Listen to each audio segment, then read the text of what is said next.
I remember exactly where I was when everything changed. Not during some dramatic breakup at a fancy restaurant.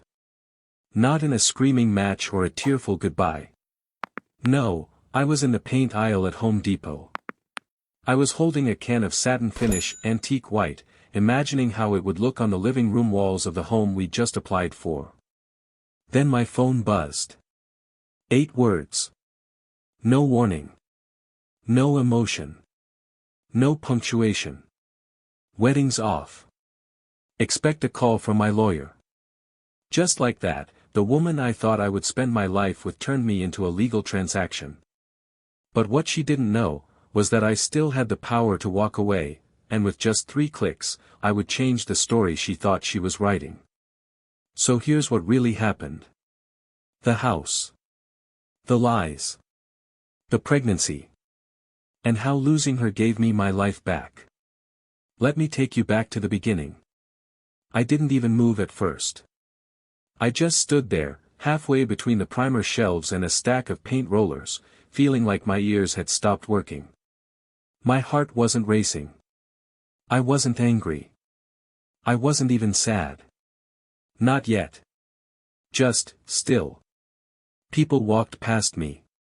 A cart squeaked. A child was crying somewhere in the distance. And I stood there holding a paint can like it was the only thing keeping me upright. Her message stayed on my screen like it was taunting me. Wedding's off. Expect a call from my lawyer. You always imagine breakups to be explosive, or at least emotional. This was cold. Professional. Like canceling a meeting. Like voiding a contract. And that's when it hit me. That's exactly how she saw it. I wasn't a person. I was a clause. And she had just opted out. Eventually, I moved, like a machine. I paid for the paint. I walked to my truck. I sat there in silence for 20 minutes, key in the ignition, engine off. The weird part? I wasn't crying. I wasn't panicking. I was calculating. Because something inside me had already shifted. I knew this wasn't just a breakup. This was a maneuver. A move in a larger game. And she had made the first move by pretending I was too weak to respond. So I did. Before I even took my coat off that night, I sat down at my desk, opened the mortgage portal, and withdrew our joint application. It took 3 clicks. No password resets. No long forms. Just 3 clicks, and the entire dream house she had been obsessing over for the last 6 months. Gone. And I wish I could say it felt triumphant. But it didn't. It felt like grief. Like cleaning up the remnants of a fire you didn't start, but still got burned by. See, the house wasn't really my dream. It was hers. She picked it. She planned it. She told her friends about the guest room and the backsplash and the little herb garden she wanted to grow in the back. She made me believe that building this life was our shared vision. But now I saw it for what it was, her plan, with me as the financier and emotional laborer. I had said no to a job offer in Boston to stay near her family. I had cancelled 2 big projects at work to be available for wedding planning. I had invested time, money, energy, and for what? A text. You'd think I would have lost it. Thrown something. Cried. Begged her to explain. But I didn't. All I texted back were 3 words. As you wish. Because if she wanted out, she was going to have to live with what that actually meant. No more shared dreams. No more joint bank accounts. No more pretending. I didn't expect her to care. She was always the type to be fine. To stay above the mess. To move on without ever turning around. But I underestimated something. She wasn't used to being the one left with nothing. And pulling out of the mortgage?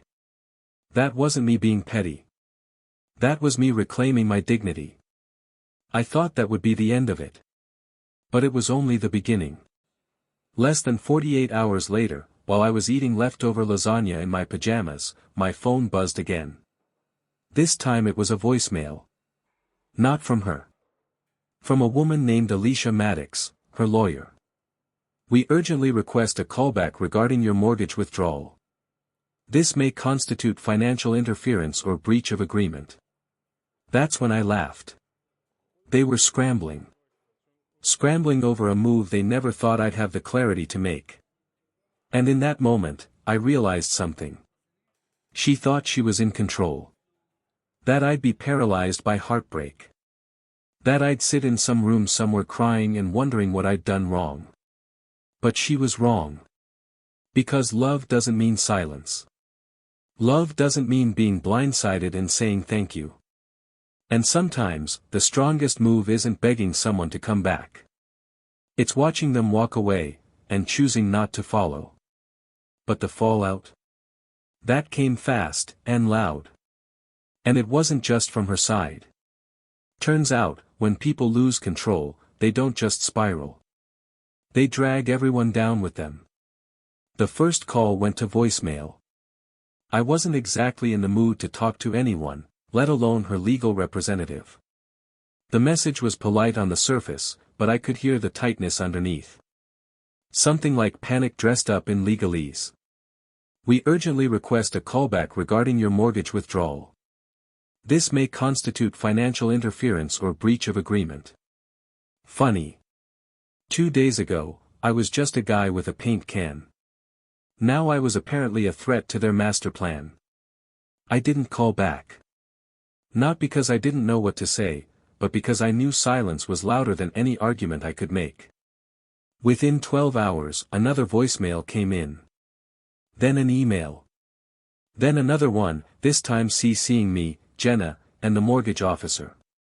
Their tone shifted from urgent to almost pleading.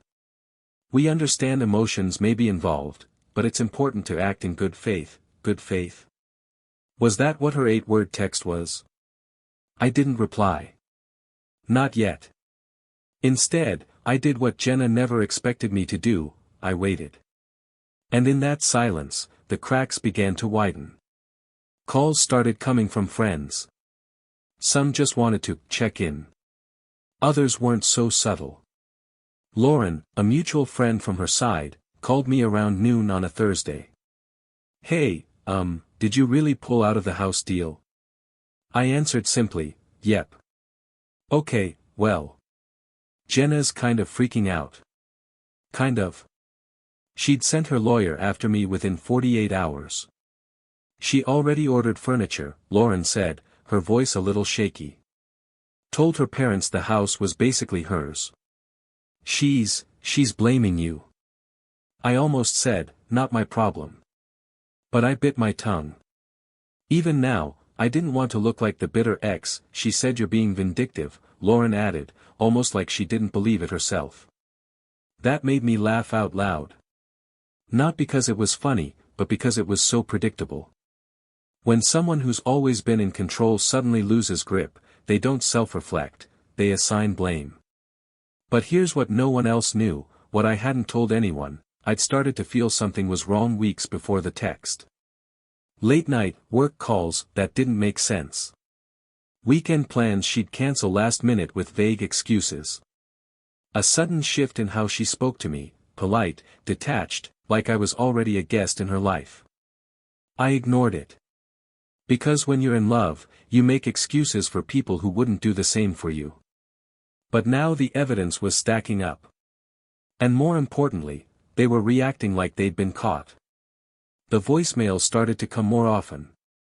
Different tone this time. Less corporate. More personal. Her lawyer's assistant left one that ended with, Jenna just wants to talk. That was a lie. Jenna never wanted to talk. She wanted to control the conversation. So I didn't give her one. Instead, I contacted the mortgage officer myself. Not to argue, just to clarify.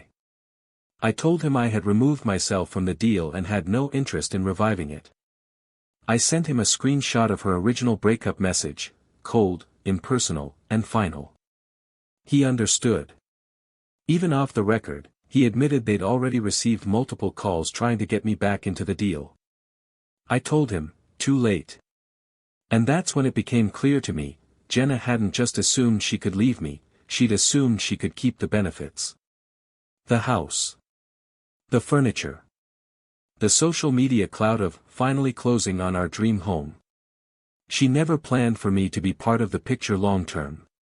But she did plan to use my name on the paperwork. That's what stung most. Not the breakup. Not the loss of the house. It was realizing how disposable I had become to someone who once told me I was the safest place she'd ever known. And yet, even in that pain, I felt clarity. The kind that comes when you finally stop trying to make sense of someone else's chaos. Jenna was unraveling. Not because I had hurt her. But because I wasn't playing along. And just when I thought I'd seen the worst of it, a message came in from someone I hadn't heard from in months. A name I barely remembered. But his message? That changed everything. It came in at 9:47 p.m. I was lying on the couch, laptop open but not really working, still trying to process everything. My inbox was a mess of unread emails from Jenna's lawyer, the bank, furniture stores she'd apparently placed orders with, like the house was already hers. And then a ping. Instagram DM. From Eric. Jenna's cousin. We weren't close. He was the guy you talked to at holiday dinners when you were bored, just enough sarcasm to be tolerable, not enough drama to remember. We'd had beers a few times during family events, bonded over both feeling like outsiders in Jenna's carefully curated world. So when I saw his name, I hesitated. I almost ignored it. But curiosity won. His message was short. No greeting. No context. Hey man. Sorry about what happened. Just wanted to say, you dodged a bullet. I stared at it. My fingers hovered over the keyboard. Then I replied. Appreciate it. What do you mean though? The response came fast. Too fast for someone not waiting to say something. I probably shouldn't say more. But, ask her about Derek. Derek. A simple, forgettable name, until that moment. It didn't ring any bells right away. I'd met a few directs through Jenna. Some coworkers. Friends of friends. But the way Eric wrote it, like he was dropping a lit match and walking away, it wasn't just a name. It was a code. A crack in the surface. I didn't respond. I didn't need to. The damage was already done. Instead, I opened Instagram again. I scrolled through Jenna's profile, private now. But tagged photos? Those were still public. Buried under the bridal shower pictures and brunch selfies was one from a friend's engagement party. Same weekend Jenna told me she was homesick with the flu. She wasn't in the photo directly. But I recognized the sweater. Cream-colored, oversized, with a little blue thread near the wrist. She'd worn it on our third date. I remembered that. Standing next to her in that photo was a man I didn't know by face, but the caption had a few at S tagged. One of them at Direct Levine. And there he was. Arm wrapped around her waist. Close. Intimate. Not casual. Not just a friend. I felt my stomach twist, not because I was shocked, but because a part of me had already known. You know that moment in a story where all the puzzle pieces fall into place, but you don't feel satisfied, just tired? That was me. The work calls. The girls' nights. The emotional distance. It all made sense now. She had been preparing to leave me for a while. She just hadn't told me. Because telling me would mean owning it. Facing it. And that's something Jenna never did. She liked stories where she was the victim. Where other people made mistakes and she simply had to react. But now. Now I had a name. A face. A timestamp. I closed the app. I didn't text her. Didn't call Eric again. Didn't message Derek. Instead, I opened a new browser tab and logged into the mortgage portal again. Just to make sure. My withdrawal was still active. No pending changes. Nothing refiled. Good. Then I pulled up my savings account. The joint one we'd made for wedding expenses. Still frozen. Still protected. Good. Then I did something I hadn't done in over a year. I called Elliot. Elliot was my college roommate, now a real estate attorney in Chicago. He had offered me a job last spring when I turned it down because of Jenna. She didn't want to move. Said her roots were here. I wanted to believe that meant our roots. Turns out she meant hers, and Derek's, apparently. Elliot answered on the second ring. Well, well. Look who crawled back to the city. I laughed. For the first time in days, I actually laughed. You still hiring? For you. Always. You finally ready to come back to real life? More than ready. We scheduled a video call for Monday. That was the moment something inside me shifted. Not out of bitterness. Not out of revenge. But out of clarity. Because for the first time since the 8-word text, I wasn't thinking about Jenna. I was thinking about me. But the calm didn't last long, because Jenna wasn't done. And what she tried next, wasn't just desperate, it was illegal. It happened on a quiet Sunday, the kind of morning made for sleeping in, brewing coffee slowly, pretending the world isn't falling apart. I woke up to 32 missed notifications, texts, calls, emails, all from my bank. Someone had tried to move $10,000 from our joint wedding account into a private checking account under Jenna's name. The system flagged it as suspicious and froze the transaction. The memo line read, refund, wedding cancellation. Like it was some customer service dispute. I called the bank immediately. They confirmed the attempt and noted that no funds would move without dual consent. I felt a cold kind of fury building, the kind that comes not from heartbreak but from betrayal that finally shows its hand. Within the hour, I received an email from her lawyer. Jenna was requesting reimbursement for her share of the wedding planning expenses. The only problem? She hadn't contributed a dime. I had the paperwork, the transfers, the account setup, everything had come from my bonus. She'd always said keeping finances separate gave her flexibility. Now I saw it gave her an escape route, and a setup. I didn't reply. I forwarded everything to Elliot, and he called within minutes. You've got the receipts, he said. Don't let this slide. If she's moving money and changing the narrative, she's not done. That evening, Jenna left me a voicemail. Her tone had shifted. Softer. Calculated. I didn't mean for it to go this way. I panicked. Things got messy. But it wasn't an apology, it was a test. She was feeling the heat, and this was her way of seeing if I'd thaw. I didn't respond to her. I called Sherry.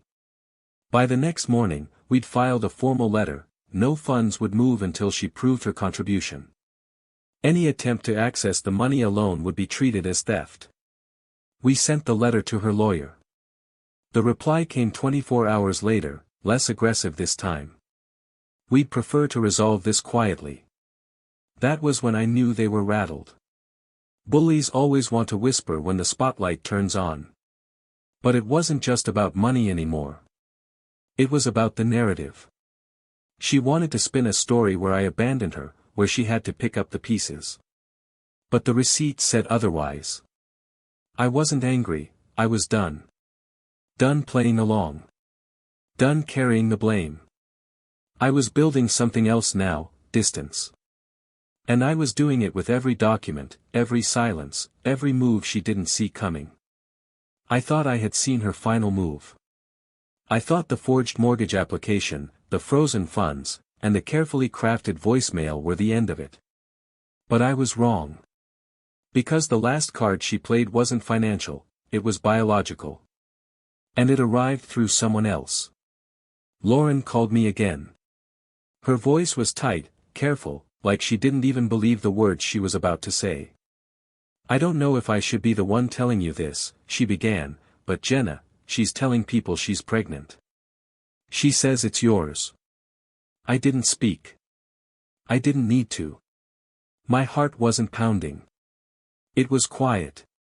Focused. I just waited. "She's saying she's 8 weeks along," Lauren added. "Her parents know. A couple of friends.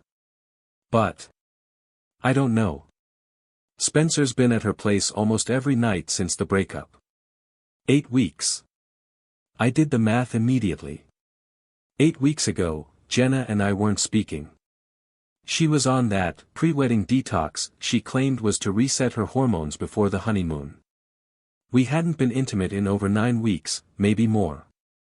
She'd pushed me away long before that text ever came. And now she wanted to pull me back, with this? It didn't even matter if it was true. It was never about the baby.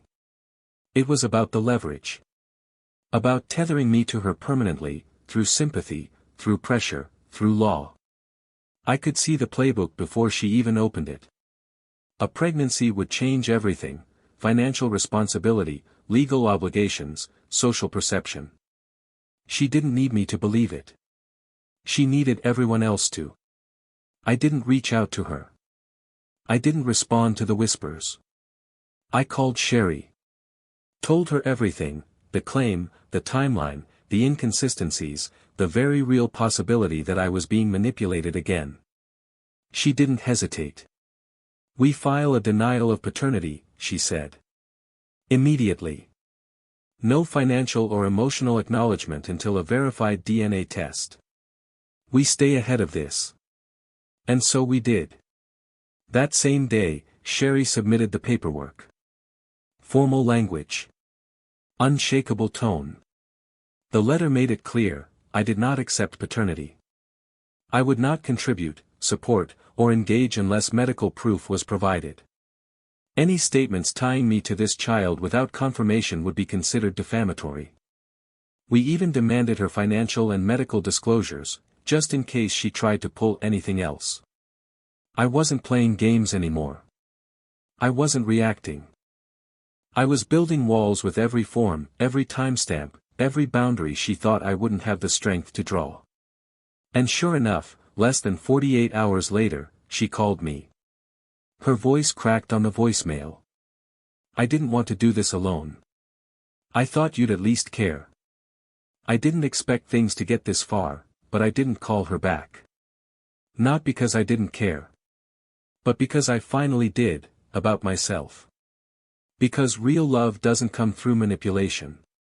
It doesn't show up as a threat dressed like a plea. And whatever she thought she had over me, it wasn't real anymore. Because even if there was a child, it didn't change what she'd done. And if there wasn't, then this wasn't just cruel, it was calculated. She didn't want a relationship. She wanted control. And she didn't expect me to stand firm. But I did.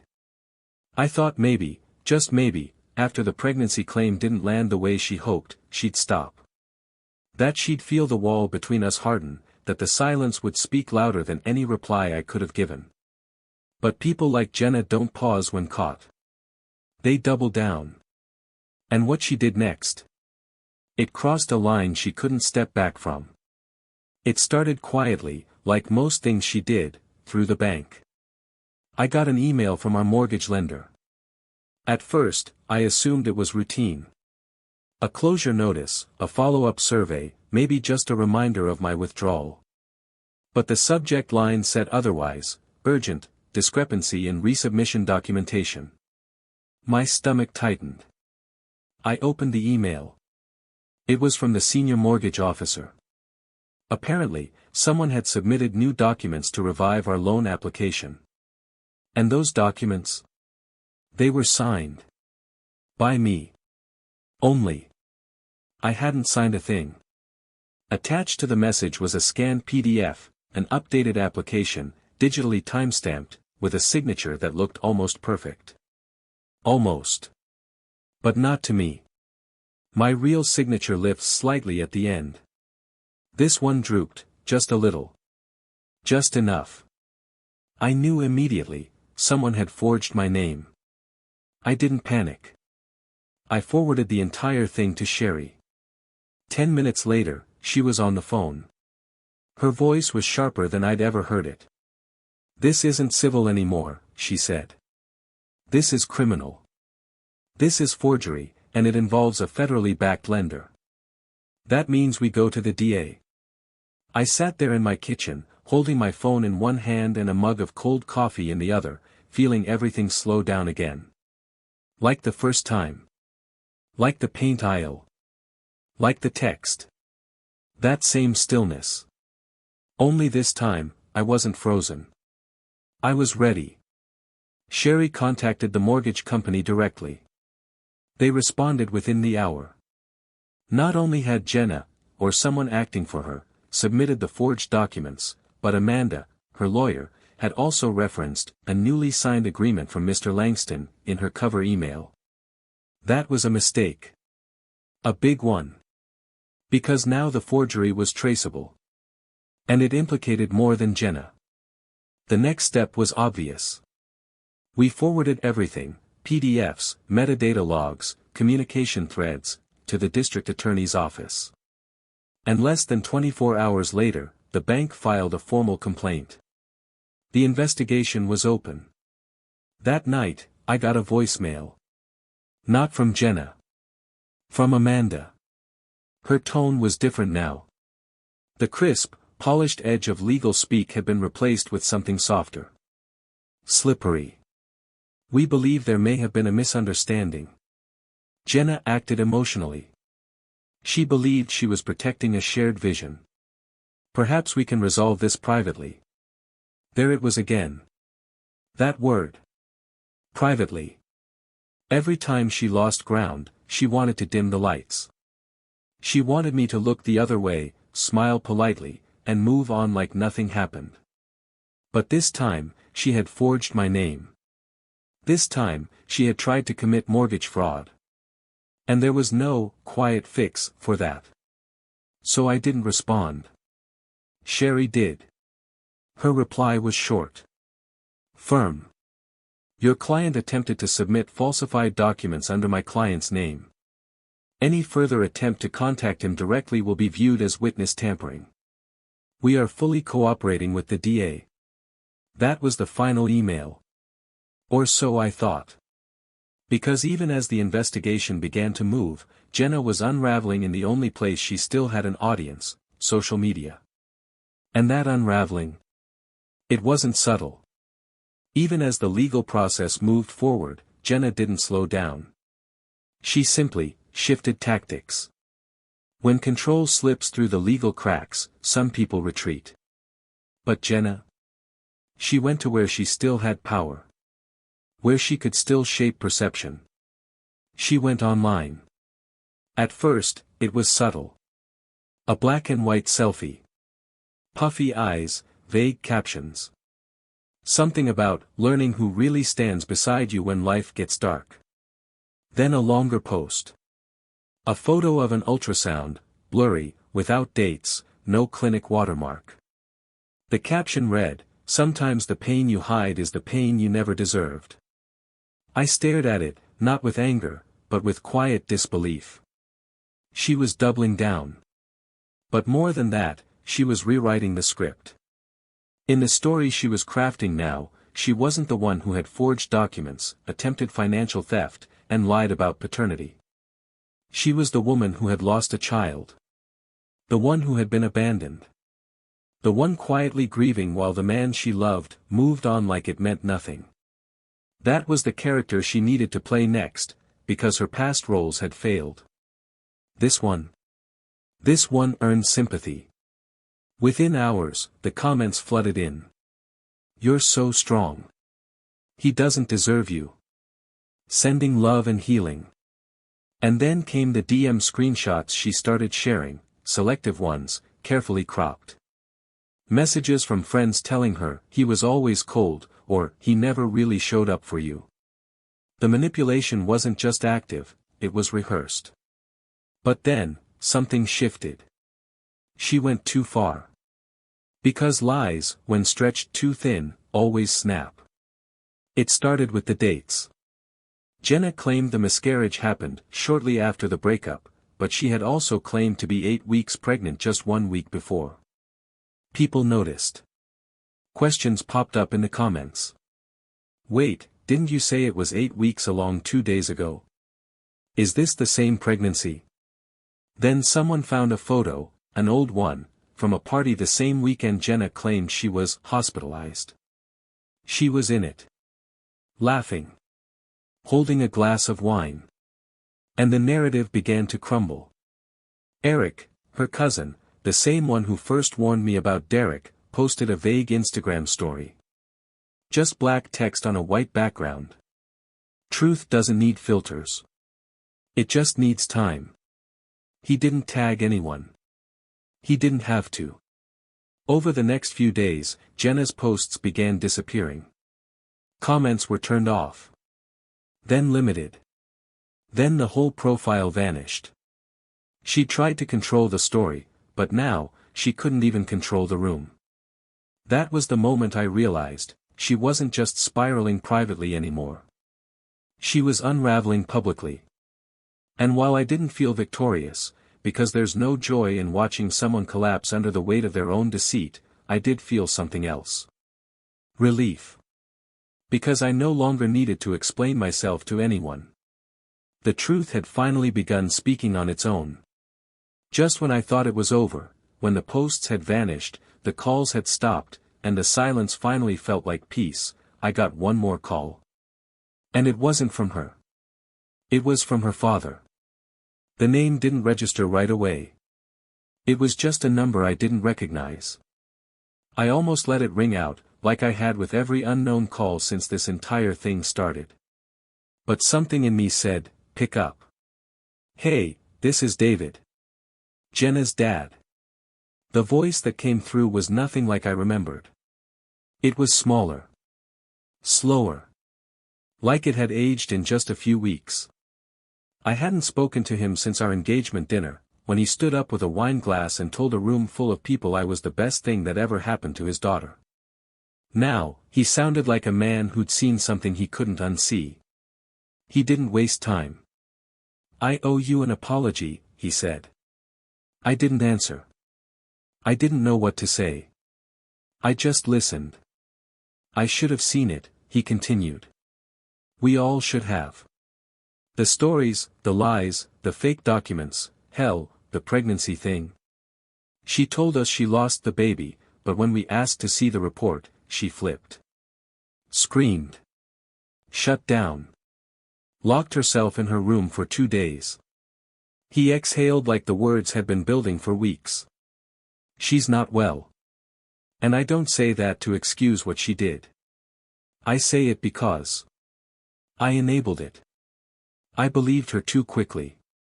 I defended her too blindly. And I thought you should know.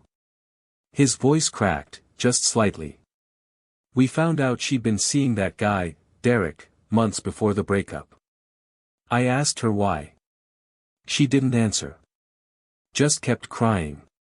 And for the first time, I didn't feel sorry. I felt ashamed.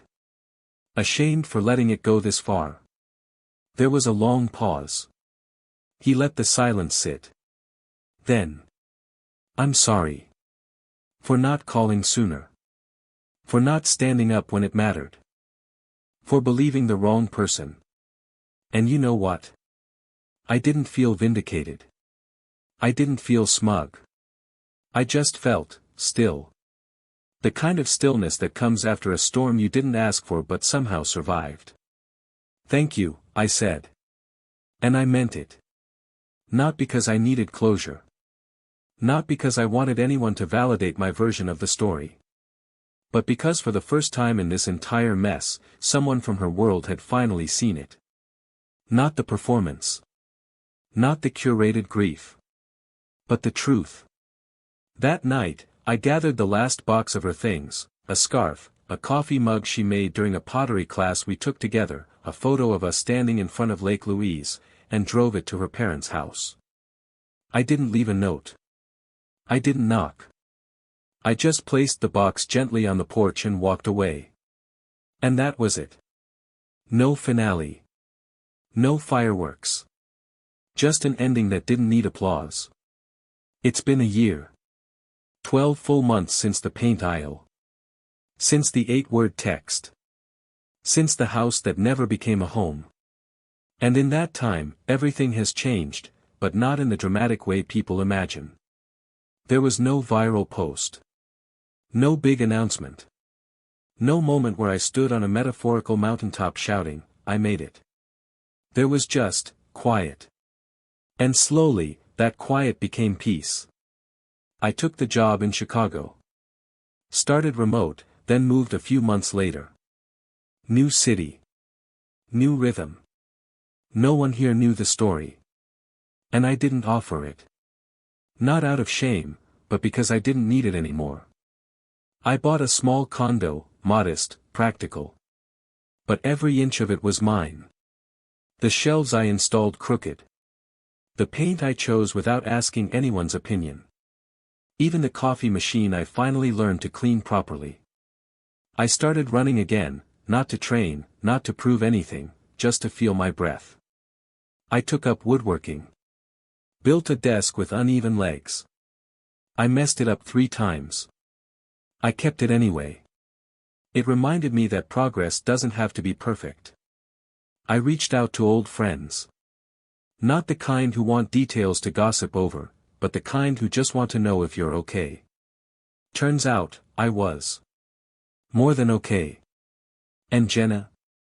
I don't know what her life looks like now. I don't check. I don't ask. Her social media is private. Or maybe deleted. I'm not sure. And the truth is, I don't care. Not in a bitter way. In a peaceful way. In the kind of way where you no longer carry weight that was never yours to hold.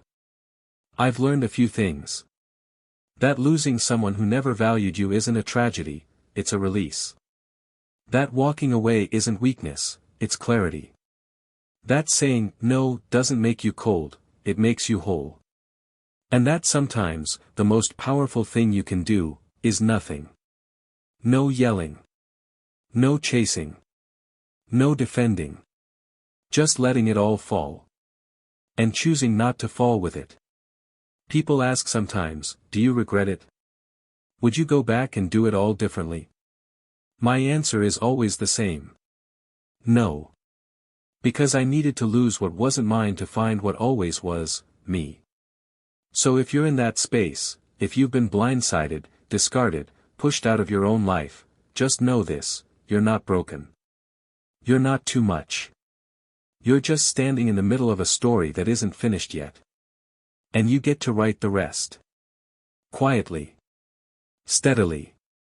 Boldly. And no, it doesn't have to include them. If this story resonated with you.